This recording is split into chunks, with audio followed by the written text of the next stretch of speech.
আমি বলি যে দুনিয়ার চাহিদাগুলোকে সংক্ষিপ্ত করে নিয়ে আসেন। যদি আপনার 30,000 টাকায় সংসার চলে যায়, 50,000 টাকা ফিকির করার দরকার নাই আপনার, বরং এই সময়টা আপনি দিনের কাজে ব্যয় করেন। কারণ আল্লাহ রাব্বুল আলামিন বলেছেন যে ওয়া ইয়াত্তাকিল্লাহ ইয়াজআল লাহু মাখরাজা, যে ব্যক্তি আল্লাহকে ভয় করবে আল্লাহ তার জন্য বিপদ থেকে উদ্ধারের পথ বের করে দিবেন।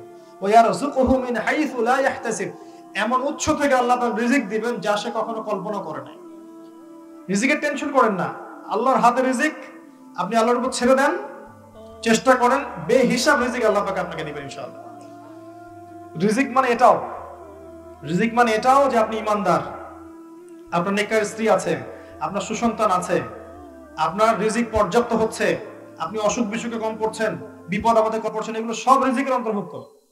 শুধু টাকা পয়সা রিজিক নয়। 1 লাখ টাকা আর্ন না করতে পারলে চলবে না এমন নয়। অনেক ফ্যামিলি দেখবেন লাখ লাখ টাকা আর্ন করছে, বেশি বেশি অসুস্থ হচ্ছে, টাকা লস হচ্ছে, ব্যবসায় লস খাচ্ছে, টাকা সিন্ডিকেট হচ্ছে, তার ফাসাদ আর ফাসাদ। এটা কিন্তু বারাকা নয়। আর খেয়াল করে দেখেন, অনেক সবজি বিক্রেতা আছে, মুদির দোকানদার আছে, অটো চালায়, ভ্যান চালায়, রিক্সা চালায়, মাসে 10, 20, 30 হাজার টাকা আর্ন করে, দিব্যি সুখে আছে মাশাআল্লাহ। 5 ওয়াক্ত নামাজ পড়ে, কোরআন তেলাওয়াত করে, দিনের পর সময় দেয়, আলহামদুলিল্লাহ। ইনশাআল্লাহ দেখবেন এরা আগে জান্নাতে চলে গেছে। কারণ নবীজি বলেছেন আমি প্রথমে জান্নাতে যাব। সাহাবীরা বলেন আপনার সাথে প্রথমে কারা যাবে? তিনি বলেন মিসকিন, দরিদ্র মুমিনরা যাবে। দরিদ্র মিসকিন মুমিন যারা, তারা যাবে আমার সাথে জান্নাতে প্রথমে। সবচেয়ে লাস্টে কারা যাবে প্রশ্ন করা হলো, তিনি বলছেন যারা ছিল সম্পদশালী মুমিন। নাউজুবিল্লাহ। সম্পদশালী মুমিন, এদের সম্পদের হিসাব বুঝিয়ে দেওয়ার পরে জান্নাতে যাবে। তো প্রিয় ভাইরা, এই পুরো দুনিয়ার জীবনটা আমাদের জন্য পরীক্ষা। আমরা এখানে হয়তো 60, 70, 100 বছর বাঁচবো, বেশি বাঁচবো না। প্রত্যেকটা মাসকে হিসেব করেন, প্রত্যেকটা বছর হিসেব করেন, প্রত্যেকটা দিন হিসেব করেন, এবং প্রত্যেকটা দিনে ডেইলি যে আমলগুলো আছে, নামাজ, তিলাওয়াত, জিকির, তাসবিহ, তাহলিল, রাসূলের সুন্নাহ, ইসলামের দাওয়া দেয়া, পড়াশোনা করা, এগুলোকে সুন্দর করে রুটিন করে গোছান। এভাবে প্রত্যেকটা দিন রাত আপনি পালন করেন, পরিবার বর্গকে পালন করতে বাধ্য করেন বা চেষ্টা করেন, সন্তানদেরকে মানুষ করেন। ইনশাআল্লাহ দেখবেন আজ না হোক আগামীতে, আজ না হোক আজ থেকে 5 বছর, 10 বছর, 15, 20 বছর, আল্লাহ চাইলে 50 বছর, আল্লাহ knows the best, we don't know. কিন্তু দেখবেন ইনশাআল্লাহ একটা সময় দেখবেন পুরো সমাজটা ইসলামের আলো আলোকিত হবে ইনশাআল্লাহ তাআলা। এই মুসলিমদের ইসলামের সৌন্দর্য দেখে হাজার হাজার অমুসলিম ইসলাম কবুল করবে ইনশাআল্লাহ তাআলা। আর যদি আমরা এই দায়িত্ব পালন না করি, আল্লাহকে মূল্যায়ন না করি, রাসূলকে মূল্যায়ন না করি, আল্লাহ পাক বলেছেন ইয়াস্তাবদিল কওমান গায়রাকুম, আল্লাহ তোমাদেরকে সরিয়ে দিবেন, দিয়ে অন্য কওমকে এখানে নিয়ে আসবেন। অমুসলিমদেরকে হেদায়েত দিয়ে আল্লাহ পাক ইসলামে নিয়ে আসবেন। সুম্মা লা ইয়াকুনু আমসালাকুম, ওরা তোমাদের মতো হবে না। আল্লাহ পাক আমাদেরকে প্রকৃত মুসলিম মুমিন হওয়ার তৌফিক দান করুন, আমিন। এখন আমাদের জন্য রোল মডেল কে? এই পয়েন্টে এসে আমি আলোচনা আস্তে আস্তে গুটিয়ে নেব ইনশাআল্লাহ। আমাদের জন্য প্রত্যেকটা কাজে রোল মডেল কে? উসওয়াতুল হাসানা বলুন।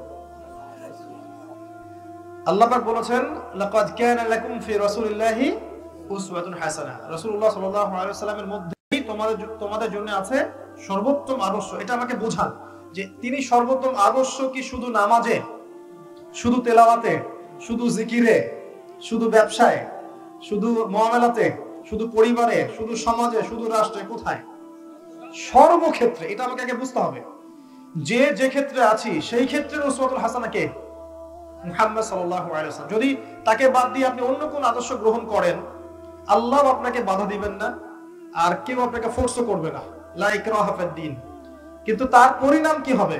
সূরা ফুরকানে আল্লাহ পাক বলেছেন সে ইয়াউমা ইয়া'আদু যালিমু আলা ইয়াদাইহি, জালেমরা সেদিন তাদের হাত কামড় দিতে থাকবে আর বলবে, কি ভাই এটা? ইয়াকুলু ইয়া লাইতানি লাম আত্তাখিয ফুলানান খলিলা, এরকম একটা আয়াত আছে না? ইয়াউমা ইয়া'আদু যালিমু আলা ইয়াদাইহি ওয়া ইয়াকুলু ইয়া লাইতানি ইত্তাখাযতু মা'আর রাসূলি সাবিলা ইয়া ওয়াইলাতা লাইতানি লাম আত্তাখিয ফুলানান খলিলা। এই দুটো আয়াত আছে। জাযাকাল্লাহ। সূরা ফুরকানের মধ্যে আয়াত দুটো আছে। জালেমরা বলবে, হাত কামড়াবে আর বলবে, হায় আমাদের আফসোস, হায় আমাদের আফসোস, হায় দুর্ভাগ্য, যদি আমরা পৃথিবীতে মুহাম্মদ সাল্লাল্লাহু আলাইহি ওয়াসাল্লামের আদর্শ গ্রহণ করতাম। হায় দুর্ভোগ, আজকে যদি আমি অমুককে আমার বন্ধুরূপে গ্রহণ না করতাম। আমরা আদর্শ রূপে গ্রহণ না করতাম, পৃথিবীতে যে বা যারাই মুহাম্মদ সাল্লাল্লাহু আলাইহি ওয়াসাল্লামকে বাদ দিয়ে অন্য যাকেই আদর্শ রূপে গ্রহণ করেছে, তারা প্রত্যেকেই কিয়ামতের মাঠে এই ভাষ্য দিবে, যদি না দেয় আল্লাহর কালাম মিথ্যা হয়ে যাবে। যদি না দেয় আল্লাহর কালাম মিথ্যা হয়ে যাবে। আল্লাহ পাক বলেছেন যে তারা এই কাজটা করবে, হাত কামড়াবে আর বলবে যদি অমুককে আমি রাসূলের জায়গায় আমার আদর্শ রূপে গ্রহণ না করতাম কতই না ভালো হতো। লামাত্তাখিয ফুলানান খলিলা। আর এই দিন মুহাম্মদ সাল্লাল্লাহু আলাইহি ওয়াসাল্লাম অভিযোগ করবেন, এই সূরার মধ্যে আছে। আল্লাহ রাসূল সাল্লাল্লাহু আলাইহি ওয়াসাল্লামকে বলা হবে যে তোমার কওমের এই অবস্থা কেন হলো? আল্লাহ রাসূল সাল্লাল্লাহু আলাইহি ওয়াসাল্লাম বলবেন যে ইন্না কওমি ইত্তাখাযু হাযাল কুরআনা মাহজুরা, আমার এই কওম উম্মতে মুহাম্মাদি কোরআনকে রিজেক্ট করেছিল, কোরআনের হেদায়েত গ্রহণ করেনি, কোরআনকে অনেক দূরে নিক্ষেপ করেছিল। আমাদের নবী আমাদের এগেইনস্টে বিচার দিবেন আল্লাহর কাছে, আপনি কি করবেন? তো আমাদের সামনে উসওয়াতুল হাসানা কে প্রিয় ভাইরা? এটা ভাই বোন সবার জন্যই, প্রত্যেকের জন্যই। কে উসওয়াতুল হাসানা? মুহাম্মদ সাল্লাল্লাহু আলাইহি ওয়াসাল্লাম।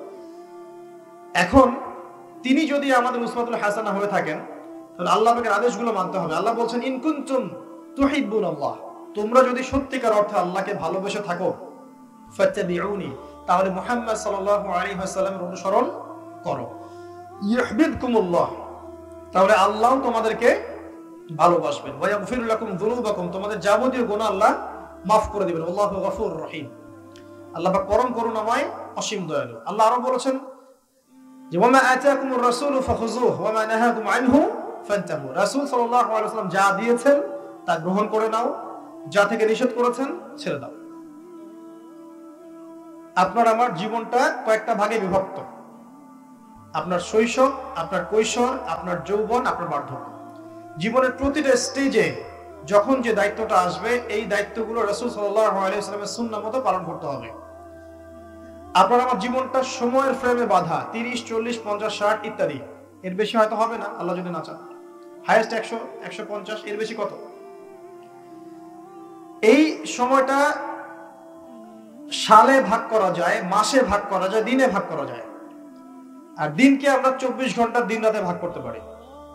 এই দিন রাতে 24 ঘন্টা সুন্নাহ যদি আপনি আমি মেনে চলি, তাহলে মাসটাও সুন্নাহ মতো হবে, বছরটাও সুন্নাহ মতো হবে, তখন পুরো জীবনটা কি হবে? সুন্নাহ মতো হবে। একটু সময় নেই সুন্নাহগুলো বলি। এখন আমরা যে ওয়াজ শুনছি, এরপর থেকেই নিয়াত করতে হবে যে এই ওয়াজ শোনার সাথে সাথেই আমি নিয়াত করব ইনশাআল্লাহ তাআলা আমি আগামী 1 ঘন্টা থেকেই নবী সাল্লাল্লাহু আলাইহি ওয়াসাল্লামের সুন্নাহ মতো চলবো ইনশাআল্লাহ। ওয়াজ শোনা শেষ হবে, আমরা সবাই দোয়া করে আল্লাহর কাছে তৌফিক কামনা করে ইস্তেগফার করে বাসায় চলে যাব। কোনো জায়গায় আড্ডা মারবো না, সময় নষ্ট করব না। বাসায় যাব, বাসায় গিয়ে সর্বপ্রথম যে কাজটা করবেন, সুন্দর করে ওযু করে 2 রাকাত নামাজ পড়বেন। নামাজ পড়ে আল্লাহর কাছে হাত তুলে দোয়া করবেন, আল্লাহ আমি নিয়াত করছি ইনশাআল্লাহ তাআলা আমি আমার পূর্ণ জীবন মুহাম্মদ সাল্লাল্লাহু আলাইহি ওয়াসাল্লামের আদর্শের মতো চলবো, তার সুন্নাত অনুযায়ী চলবো, আল্লাহ তুমি আমাকে তৌফিক দান করো। এই দোয়া করবেন, মন ঢেলে দোয়া করবেন, হুজুরের দরকার নাই, আপনার আবেগ দিয়ে ঢেলে দোয়া করেন। দোয়া করতে করতে যদি দেখেন চোখ দিয়ে পানি ঝরছে, বুঝবেন দোয়া কবুল হয়ে গেছে ইনশাআল্লাহ।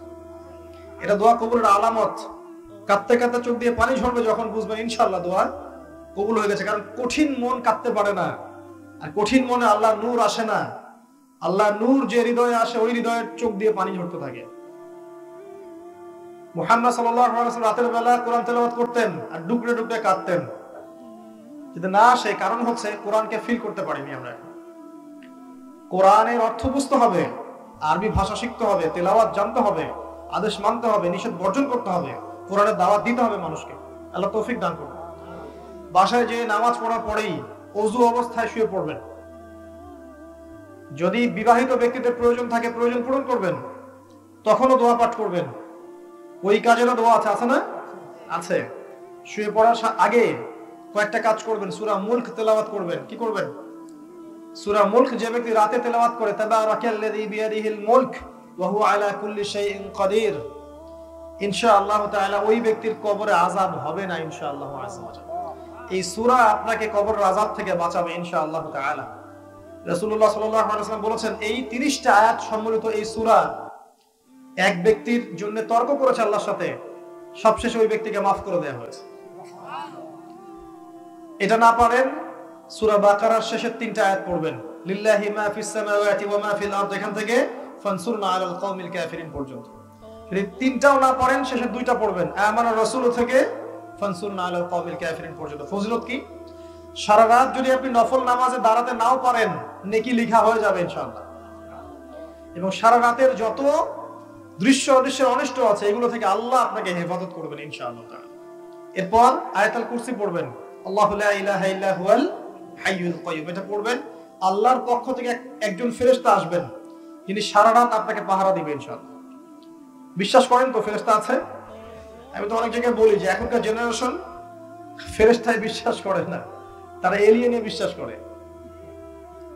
ওই দূর গ্রহে প্রাণী আছে, মানুষের সাথে কমিউনিকেট করছে, হ্যাঁ কোনো একদিন আমরাও মঙ্গলে যাব, ওখানে বসতি করব। কি একটা চিন্তা ভাবনা! মানে কিয়ামত যে হবে এই ব্যাপারে তার বিশ্বাসই নাই। আর আইতাল্লাযী ইউকাযযিবু বিদ্দীন, আল্লাহ বলেছেন, তাকে কি দেখেছো যে কিয়ামত দিবসকে মিথ্যা প্রতিপন্ন করে? কিয়ামত সম্পর্কে কোনো বিশ্বাস নাই, নিশ্চিত জ্ঞান নাই, ইয়াকিন, হাক্কুল ইয়াকিন, আইনাল ইয়াকিন নাই। ওর চিন্তা হচ্ছে পৃথিবী একসময় ধ্বংস হয়ে গেলেও আমরা মঙ্গল গ্রহে গিয়ে বসবাস করব, অথবা শুক্র গ্রহে, অথবা অন্য কোনো গ্যালাক্সিতে। তোরে আল্লাহ এখানে ছাড়বে। ইসরাফিল আলাইহিস সালাম যখন ফু দিবেন তখন মঙ্গল টিকে থাকবে, পৃথিবী ধ্বংস হবে এমন। ইদা শামসু কুবিরাত ওয়া ইদা নুজুমুন কাদারাত, প্রত্যেক নক্ষত্র খণ্ড খণ্ড হয়ে পড়ে যাবে, ফেটে পড়ে যাবে।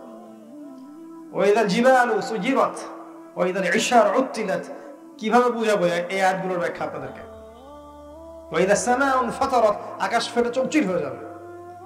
ওয়া ইদা কাওয়াকিবুন তাসারাত, প্রত্যেকটা গ্রহ নক্ষত্র মহাকর্ষ বল আর থাকবে না, খুলে খুলে পড়ে যাবে একটা।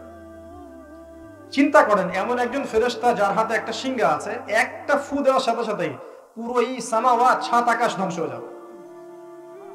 কি ফোর্সে তাহলে ফুটে আসবে? একটা সময় আসবে, বিশ্বাস করেন যে সায়েন্স এটাও বিশ্বাস করবে যে এরকম কোন ফেরেশতার অস্তিত্ব আছে, এটাও দেখবেন বিশ্বাস করবে। তখন দোষটা কিন্তু আমার আপনার হবে। আজকে নাসা যা বলছে আপনি বিশ্বাস করছেন। নাসা যদি বলে যে হ্যাঁ পৃথিবী থেকে কোটি কোটি আলোকবর্ষ দূরে একটা গ্রহের সন্ধান পাওয়া গেছে, ওখানে হুর আছে, ওখানে কি মধুর নদী আছে, শরাবের নদী আছে, দুধের নদী আছে, ওখানে মানুষ খুব সুন্দরভাবে থাকতে পারবে, ইত্যাদি ইত্যাদি, একদম হীরা মতি জহরত সোনা দানা দিয়ে বানানো। তো মানুষ কালকেই দেখবেন নিউজ হয়ে গেছে, হ্যাঁ এটা ঠিক আছে, হতে পারে, সায়েন্স বলেছে, সায়েন্স বলে কথা। আল্লাহ পাক যে 1400 বছর আগেই নাজিল করেছেন কোরআন, তারও আগে তাওরাত, জাবুর, ইনজিল, প্রত্যেক ধর্মগ্রন্থই ছিল না জান্নাত বলে একটা বিষয় আছে, ওটা বিশ্বাস করতে সমস্যা হয়। এটা কিন্তু শিরকি আকীদা, যে সায়েন্স যা বলছে আপনি চোখ বন্ধ করে বিশ্বাস করছেন, আর যখন ও বলছে না এটা ঠিক, আপনি বলছেন হ্যাঁ ঠিক, যখন বলছে এটা ঠিক না, ঠিক না। সুবহানাল্লাহ। তার মানে এটা হচ্ছে প্রবৃত্তির দাসত্ব, এটাও এক প্রকার শিরক। শিরক সম্পর্কে আমাকে বলতে রিকোয়েস্ট করে গেছেন, এই মুহূর্তে মনে পড়লো। আমি কয়েকটা কাজ বলছি খালি মাঝখানে। আল্লাহ ছাড়া অন্য কারোর জন্য ইবাদত করলে শিরক হবে, আল্লাহ ছাড়া অন্য কারোর জন্য সিজদা করলে শিরক হবে, আল্লাহ ছাড়া অন্য কারোর জন্য নজর করলে শিরক হবে, অন্য কারো নামে মানত করলে শিরক হবে, আল্লাহ ছাড়া অন্য কারো নামে কসম করলে শিরক হবে, আল্লাহ ছাড়া অন্য কাউকে দেখানোর জন্য নামাজ, রোজা, হজ, যাকাত, দ্বীনের খেদমত করলেও শিরক হবে, আল্লাহ ছাড়া অন্য কারো দাসত্ব করলে শিরক হয়ে যাবে, আল্লাহর হালালকে হারাম করলে শিরক হয়ে যাবে, আল্লাহর হারামকে হালাল করলে শিরক হয়ে যাবে, তাকদীর ভাগ্যকে অস্বীকার করলে শিরক হয়ে যাবে, সময়কে গালি দিলেও শিরক হয়ে যাবে। নিজের নাম যদি আল্লাহর নামের সাথে রাখে কেউ, শিরক হয়ে যাবে। মানে নাম রাখছে শাহিন শাহ, এই কথা অর্থ হচ্ছে বাদশার বাদশা। শাহিন শাহ মানে কি? বাদশার বাদশা। শিরকি নাম, শিরকি নাম।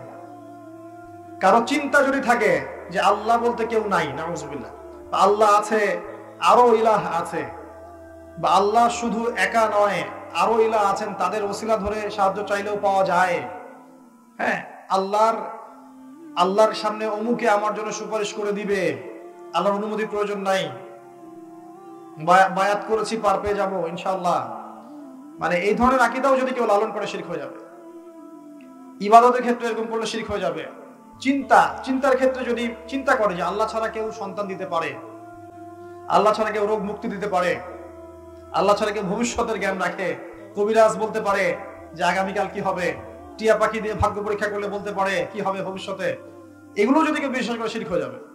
এক কথায় বলছি যে আল্লাহ থেকেই সব হয়, এই কনসেপ্টে থাকেন, তাওহীদে আছে। যখনই এর মধ্যে কোনো ওসিলা ঢুকাবেন শিরক হয়ে যাবে।